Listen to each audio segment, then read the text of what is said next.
Muy buenas tardes, queridas y queridos seguidores de Marwecom, en esta entrevista que será dedicada a las elecciones legislativas españolas del 23 de julio. Es una serie de entrevistas que empezaremos hoy desde la ciudad de Martil con un experto, es novelista y escritor marroquí interesado en los asuntos hispano-marroquíes, gran conocedor de la política española, nacional y internacional, que tenemos el placer de encontrarnos con él hoy, que es el reconocido escritor marroquí Abdelhamid Bijouki. Abdelhamid, muy buenos días. El placer es mío. Abdelhamid, muchísimas gracias de aceptar nuestra invitación. Como estaba indicando anteriormente, vamos a arrancar una serie de entrevistas que estarán dedicadas a las elecciones españolas. Creo que es una primicia en Marruecos de un medio de comunicación marroquí se interesa por por las legislaciones españolas, y yo me gustaría, como introducción a esta entrevista, conocer, porque lo que se ha vivido últimamente en España, en el último gobierno de coalición, podemos hablar, como ya dijo Yolanda Díaz, que el bipartidismo en España se ha acabado. ¿Cuál es su opinión? Sin duda, pero primero felicito a Marwecom por esta iniciativa y dar a conocer lo que está pasando en el vecino más cercano a Marruecos, sea a nivel geográfico o sea a otros niveles. Desde luego, hablando del bipartidismo en España, terminó. Llegó a su fin con en la época de Rajoy, cuando comenzó una nueva andadura de la política española basada sobre las coaliciones. Ahí se certificó definitivamente la posibilidad de que un gobierno del PSOE o un partido consiga la mayoría absoluta para gobernar, como en la época de Felipe González o más tarde Aznar, o que la derecha también pueda conseguir una mayoría absoluta.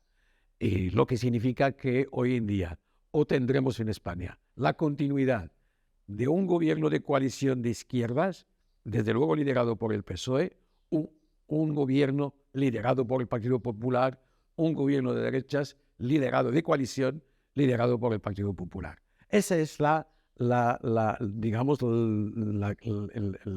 España pues vive esta nueva etapa política desde, como le dije antes, el primer gobierno de Pedro Sánchez. Hemos conocido, hemos vivido, el último mes, la debacle, o como quiera que la llame usted, del PSOE en las elecciones municipales y regionales y autonómicas.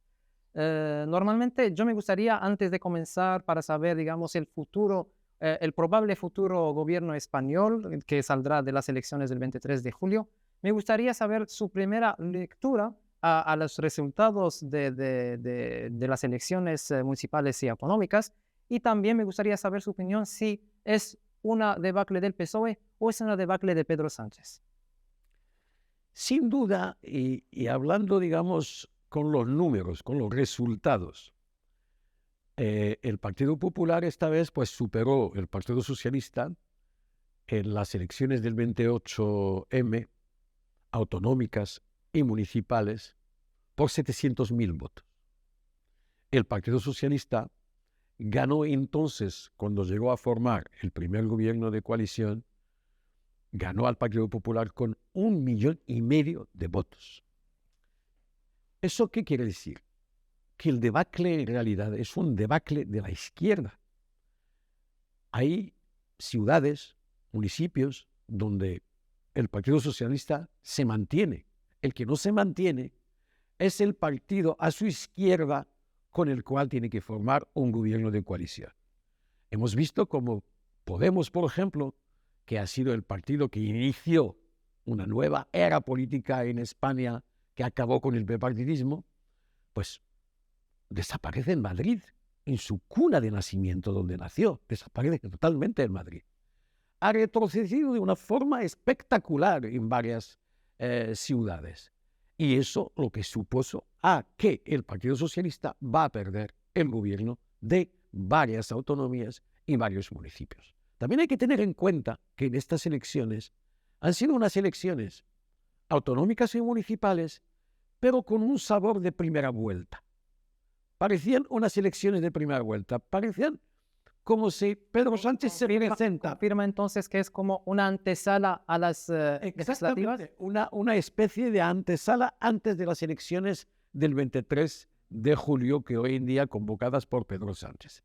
Por lo cual ha hecho a que el votante por primera vez no vota autonomías, no vota el programa autonómico, no vota los problemas del municipio de luz, agua, construcción, servicios, etc., sino vota nacional. Y eso es lo que hizo a que el debacle ha sido mayor, pero digo, el debacle de la coalición de izquierdas. Hay que tener en cuenta también que el pueblo español es su primera experiencia, digamos, de un gobierno, con un gobierno de coaliciones, sobre todo de izquierda. Ha sido la primera vez desde la democracia en 40 años.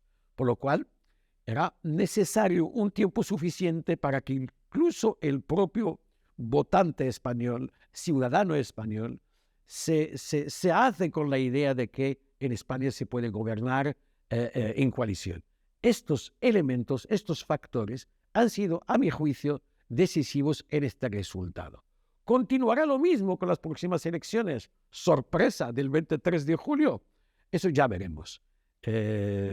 A mi juicio, yo creo que incluso puede haber sorpresas. Hay muchas probabilidades, muchas posibilidades que vamos a cambiar un gobierno de coalición de izquierda por un gobierno de coalición de derechas, pero también existen posibilidades de que Pedro Sánchez volverá a dar la sorpresa como lo hizo antes.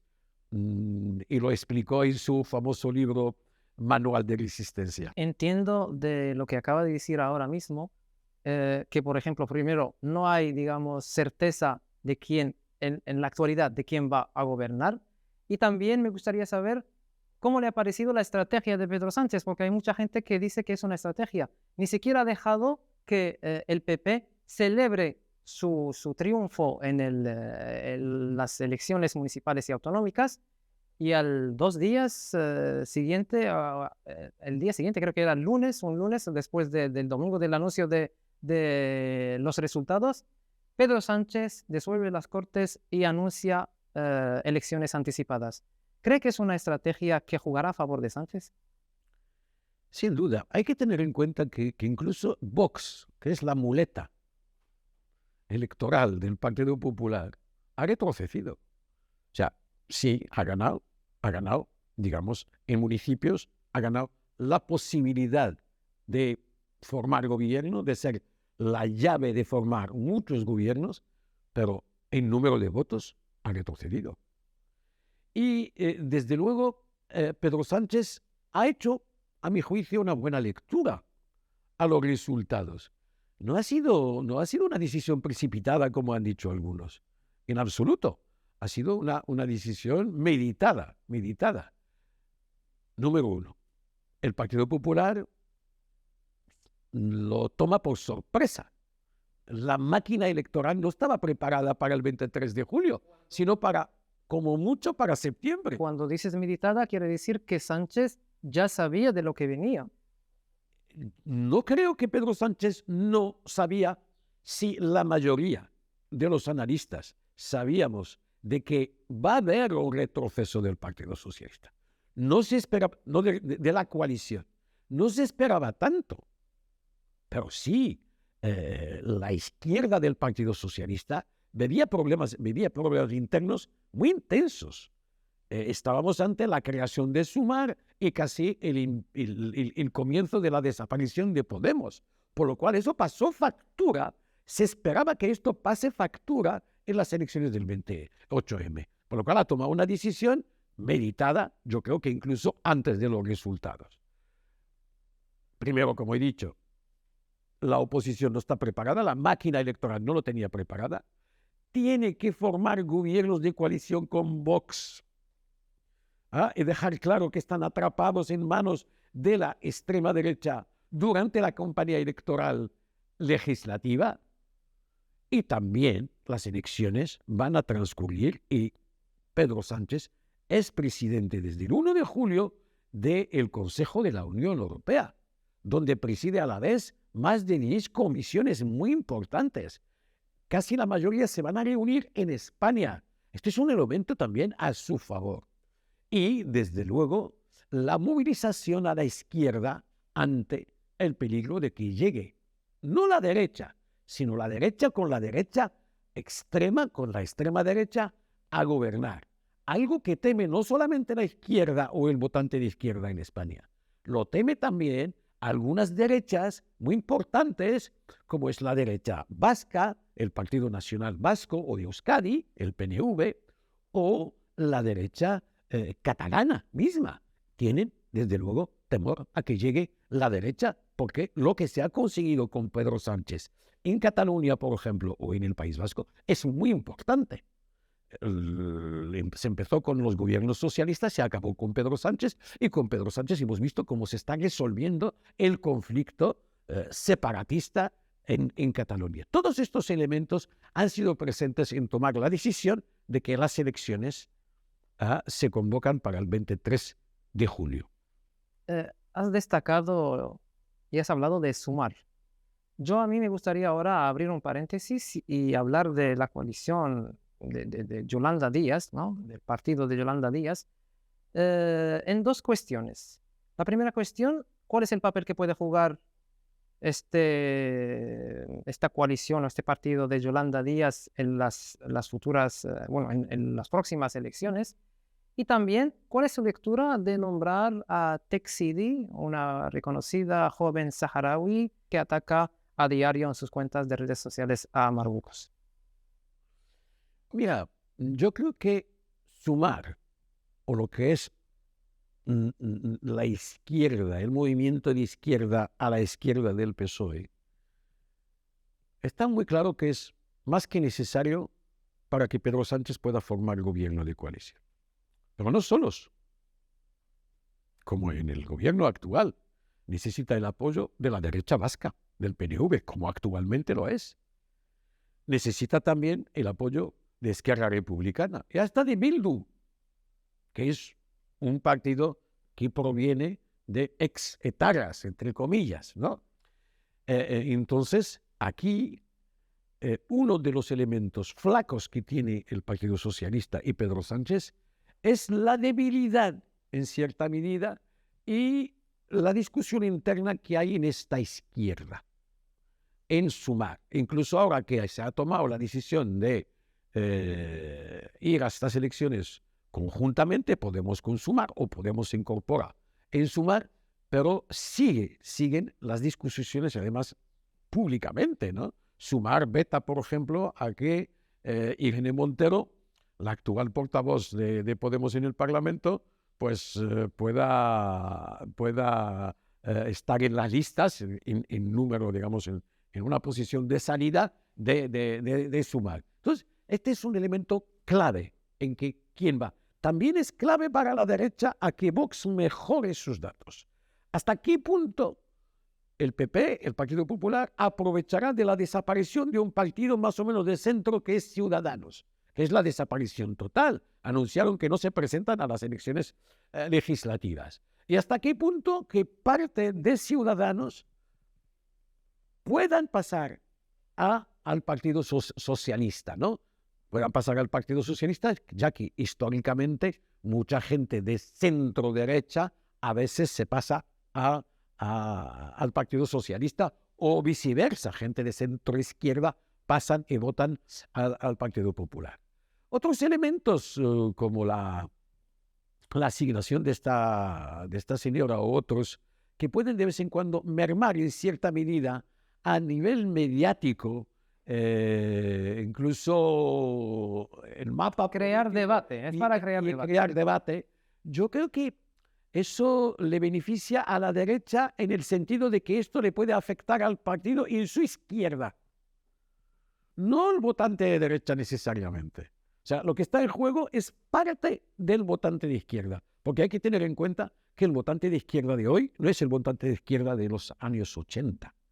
El tema del Sahara ya no es tan importante, su independencia o su incorporación en Marruecos para las generaciones actuales como lo era en los años 80. Más bien que estas generaciones son más proclives a que este tema se resuelve a favor de Marruecos y que se resuelve con el Sáhara como una autonomía dentro de Marruecos unido, porque los intereses de España están con un Marruecos unido, y es la seguridad, y luego desarrollado económicamente, y desde luego España ya ahora es el primer socio comercial de Marruecos, superando a la mismísima Francia. Entonces, estos son los elementos importantes en este juego que hoy en día estamos viendo, y desde luego no va a ser fácil, no va a ser fácil. La derecha va creciendo, pero yo no anuncio el comienzo de una nueva era,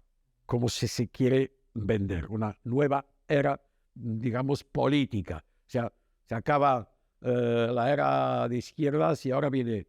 Eso es verdad que sí, hay un aumento de la extrema derecha en Europa y esto afecta a España, pero no tanto. Repito que Vox ha retrocedido y estos son los números, los votos que ha conseguido lo demuestran, no es un análisis político.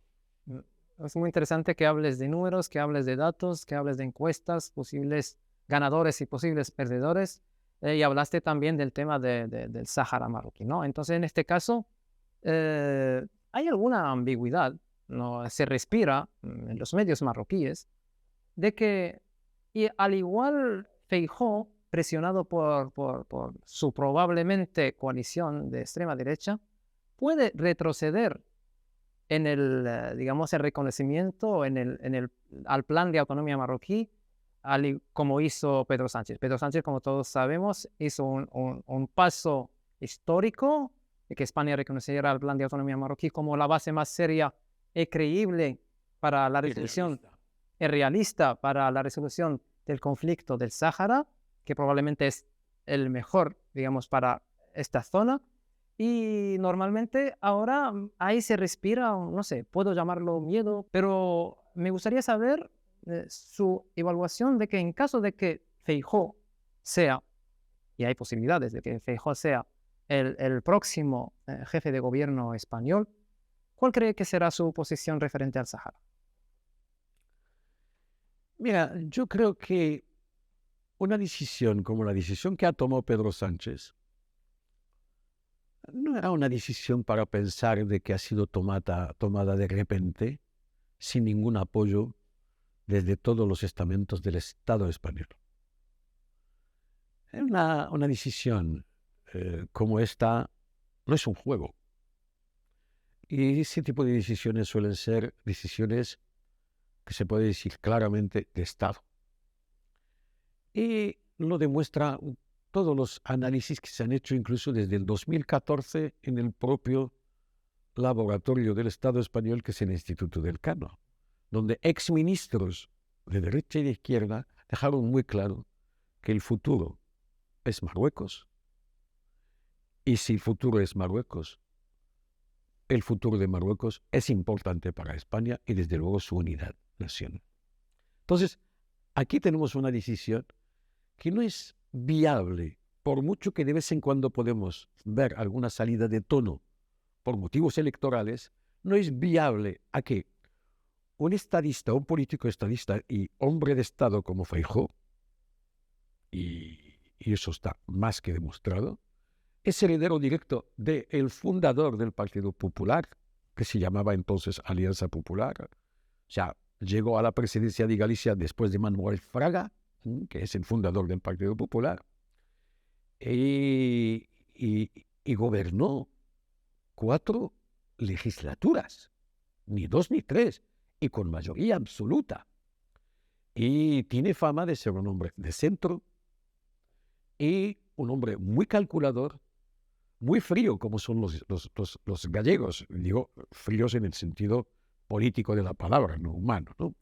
Y todos estos elementos demuestran de que, y luego, el Partido Popular es más próximo a la patronal que Sumar o que la izquierda. Entonces, no es viable a que un hombre como Feijóo, además rodeado de gente como Bendedur, reconocido, el tercer hombre prácticamente, o el segundo casi, en la cúpula. Bueno, elogian a H, pero no es lo importante. Eso no influye. Eso no Exacto. influye. Queremos, No por ser dejar la H va a estar a favor no, de no influye en la política interna española. Exactamente. Entonces, todos estos elementos, pero sus posiciones la que más me interesan, todos estos elementos demuestran claramente que no va a haber cambio de la posición española en materia del Sáhara y de la unidad nacional de Marruecos. Que me temo a que puede mejorar. No es que me temo, ojalá, pero por decirlo de alguna forma, que puede mejorar. ¿Por qué puede mejorar? Porque el Partido Popular puede tener mucho más interés en un desarrollo de relaciones económicas y comerciales, a la vez que el mantenimiento y la consolidación de las relaciones en materia de seguridad, de lucha contra el terrorismo y la inmigración irregular, que el propio Partido Socialista, que está más bien arrastrado de vez en cuando con la extrema izquierda, que en parte mantiene unas relaciones nostálgicas e ideológicas con el tema del Sáhara. Más nostálgicas que ideológicas hoy en día. En este sentido, ¿no cree que Vox, no por supuesto con su relación con los saharauis, porque no tiene relación con ninguna declaración en este tema? Pero en temas, por ejemplo, como la migración, las fronteras, ¿cómo crees que puede influir y estorbar o amargar a Feijóo dentro de una coalición, una posible coalición? Marruecos y España han acordado en no tocar temas que pueden ser sensibles para ambos. Y sabemos cuáles son los temas sensibles, tanto para Marruecos frente a España, tanto como para España frente a Marruecos. No es un secreto que el informe, incluso lo confirma el informe del Instituto del Cano, publicado en el 30 de febrero pasado, reciente. Un informe muy curioso y muy llamativo, donde el informe basado sobre una encuesta que deja claro, y repito, el Instituto del Cano es el laboratorio del Estado español, que la prioridad de los españoles en materia de política exterior es Marruecos. Pero cuando se le pregunta a los españoles la prioridad en materia de inmigración o de los demás pueblos, los marroquíes vienen los últimos. Por lo cual ha resultado que los españoles sí quieren a Marruecos, tienen interés en mantener buenas relaciones con Marruecos, pero no quieren a los marroquíes. Y eso lo que va a hacer aquí, Vox va a utilizar esa carta electoralmente y lo seguirá utilizando incluso durante un hipotético gobierno de coalición de derechas. Va a haber decisiones sin duda en materia de la ley de inmigraciones, de migración o la ley de extranjería, como se llama, en materia de derechos, en materia de servicios, en materia de que lo que es la cobertura sanitaria para todos los irregulares y van a ser los afectados directos, pues los marroquíes. Eso sí. Pero en materia de los intereses con Marruecos, Vox yo creo que va a estar siempre con el Partido Popular defendiendo la posición de los intereses del Estado español. Incluso cuando Pedro Sánchez tomó la decisión que supuestamente era una sorpresa, digo supuestamente porque no creo que ha sido una sorpresa para nadie, ni para Marruecos ni para España, pero vamos a suponerlo que era una sorpresa. El Partido Popular no cuestionó la decisión, cuestionó la forma. Feijóo salió y Gamara, la portavoz en el Parlamento, salió claramente criticando la forma, no el fondo. Vox tampoco ha hecho alguna posición pro-Polisario, ni puede ser. De no abrir un debate en el Senado, en el Parlamento. Ni nada. Esa es, digamos, ha habido de vez en cuando, pues, de alguna forma, un intento de molestar, de criticar, pues, las formas, etcétera, pero no, claro, desde luego no va a dejar nada que va a suponer luego un obstáculo para continuar en materia que le interesa a España más que nadie. Bueno, le interesa a España y a Marruecos conjuntamente. Nos necesitamos, sin duda. Siguiendo en la misma línea, hablabas de Feijóo como hombre de Estado, heredero de Fraga, y normalmente a mí me gustaría también saber su opinión. ¿Cómo cree que tratará el tema de Argelia Núñez Feijóo? Mira, yo creo que Núñez Feijóo, igual que Pedro Sánchez, igual que cualquier posible presidente del gobierno en España, intentará recuperar las relaciones con Argelia. Son importantes las relaciones con Argelia.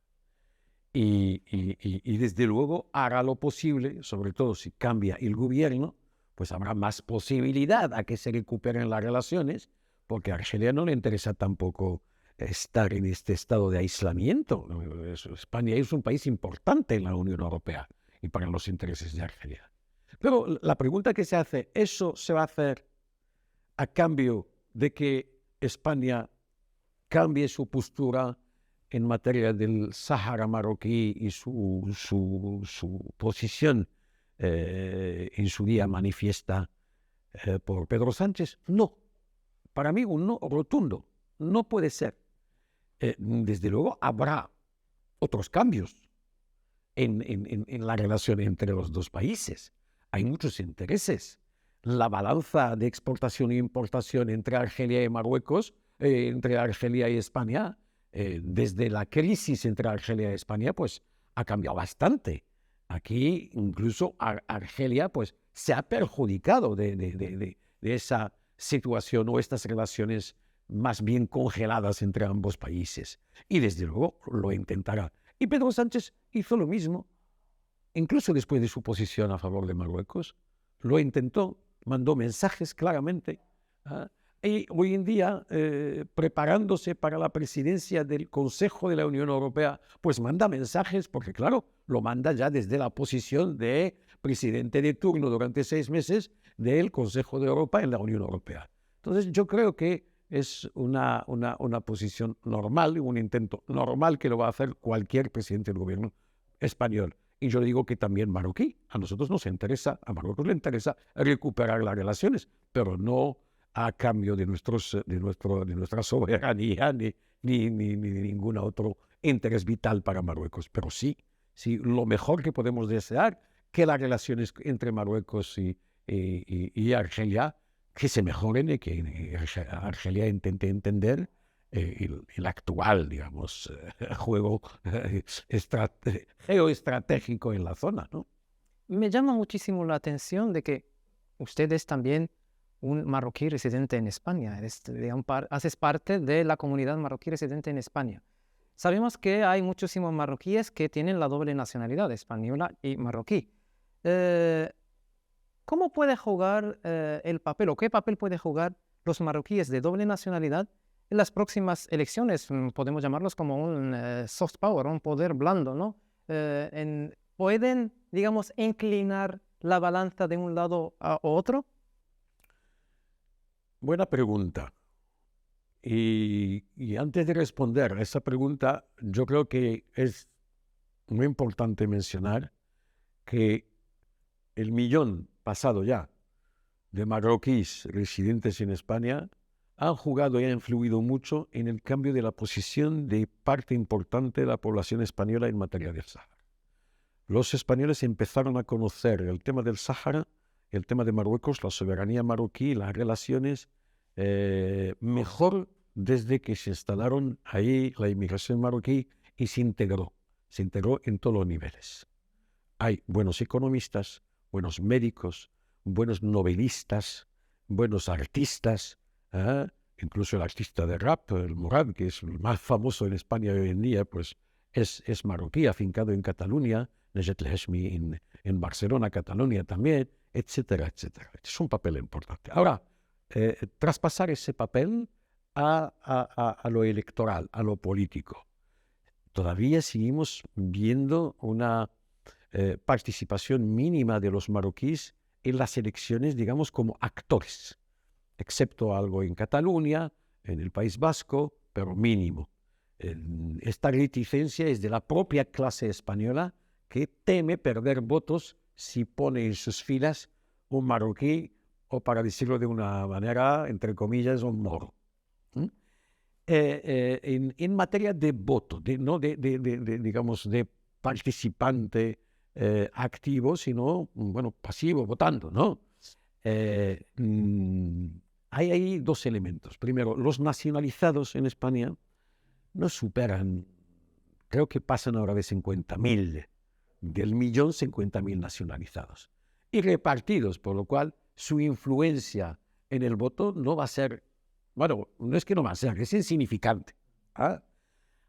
Ahora, allí hay una responsabilidad marroquí.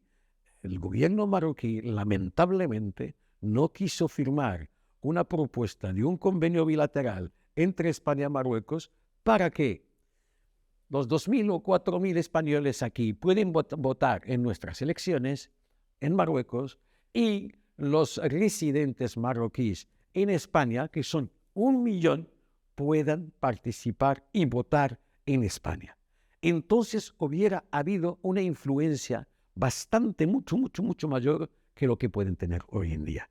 Entonces aquí hay una realidad que tiene que ver con los nacionalizados y hay otra realidad que tiene que ver con errores del gobierno marroquí de no firmar ese convenio con España. En cambio, los latinos, tanto residentes o los nacionalizados, ellos se nacionalizan rápidamente a los 2 años de residencia, no como los marroquíes a los 10 años, pues los latinos influyen y bastante. Y cada vez ahora vemos que los españoles ponen en las listas latinos, a nivel autonómico, municipal y hasta a nivel nacional, en las elecciones legislativas, y también vemos una movilización de los latinos bastante importante, que a veces en algunos sitios que puede cambiar la balanza. Normalmente por cuestiones de tiempo, nos gustaría seguir hablando aquí sobre este asunto, pero antes de pasar este eje de las elecciones españolas legislativas del 23 de julio, me gustaría que me diera su propio pronóstico sobre quién ganará. No quiero una respuesta de que me digas, está la cosa entre 50-50. Sus convicciones. ¿Quién cree que se llevará estas elecciones? Bueno, se sabe perfectamente que a un analista no le gusta equivocarse. Pero voy a aventurar. Y lo voy a hacer aunque no sea fe. Yo creo que Pedro Sánchez va a repetir la coalición de izquierdas. Depende de sus aliados, desde luego, sin duda. Estoy consciente de que la derecha tiene muchas posibilidades, pero yo creo que otra vez más Pedro Sánchez va a hacer la sorpresa que hizo antes. ¿Eh? Y va a volver. Incluso hay elementos incluso de actualidad que tienen que ver con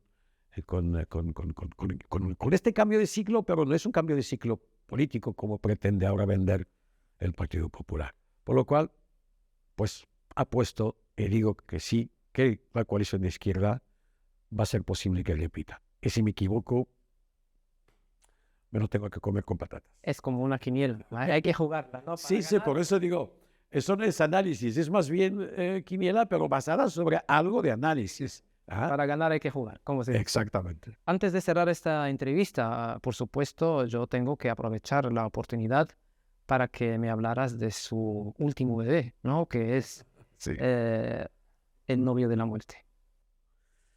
Pues sí, gracias por preguntarme sobre mi último bebé. Es un bebé para mí muy mimado porque nació con mucho esfuerzo, después de mucho esfuerzo y trabajo. Y se trata de una novela, ¿no? Titulada El novio de la muerte, una novela, no digo una novela histórica, pero sí basada sobre la historia y una historia muy complicada. Y no solamente complicada, también un poco molesta, con mal sabores que ha dejado, digamos, tanto para españoles como para marroquíes. Es la participación de los soldados o de los marroquíes, para no decir soldados porque no era un ejército marroquí, de los marroquíes en la guerra civil española con el golpe de Estado que lideró Franco entonces contra la República. Esa participación que ha dejado, digamos, historias muy tristes para ambos pueblos. Muy tristes, digo, para ambos pueblos porque los que han participado de los marroquíes han sido engañados prácticamente. Engañados por la élite política marroquí de aquella época en el protectorado, porque consta que Mohamed V ha hecho un dahir, un decreto, en que prohibía la participación en esta guerra ajena. Pero las autoridades del protectorado optaron por otra posición a favor de Franco. Y luego todas estas imágenes de violencia y de muerte que se quedaron allí en la imagen, en el imaginario español. Pero a la vez, en parte, esa parte de engaño, esta parte de la participación española también aquí en Marruecos, la guerra química, y cómo desde esa miseria y desde esta tristeza y esta tragedia, pues surge una relación de amor. Y fíjate, una relación de amor entre un marroquí, un moro, soldado de Franco, que ha ido con las tropas de Franco, con una republicana de izquierdas, que ha sido al principio su propia prisionera. Surge entonces de la tragedia el amor, y desde amor han surgido muchas cosas bonitas que empezaron desde Marruecos, llegaron a Madrid, pasando por Badajoz y acabaron de nuevo en Tetuán, Tánger, hasta que terminó esa novela. Ojalá que se traduzca al castellano para que los españoles también puedan leer esa novela. Ojalá que así sea. Señor Abdelhamid Beyouki, ha sido un placer entrevistarle, ser nuestro primer invitado en esta serie de entrevistas que estarán dedicadas a las elecciones españolas. Muchísimas gracias, queridos seguidores de Marruecos. Nos vemos en la próxima.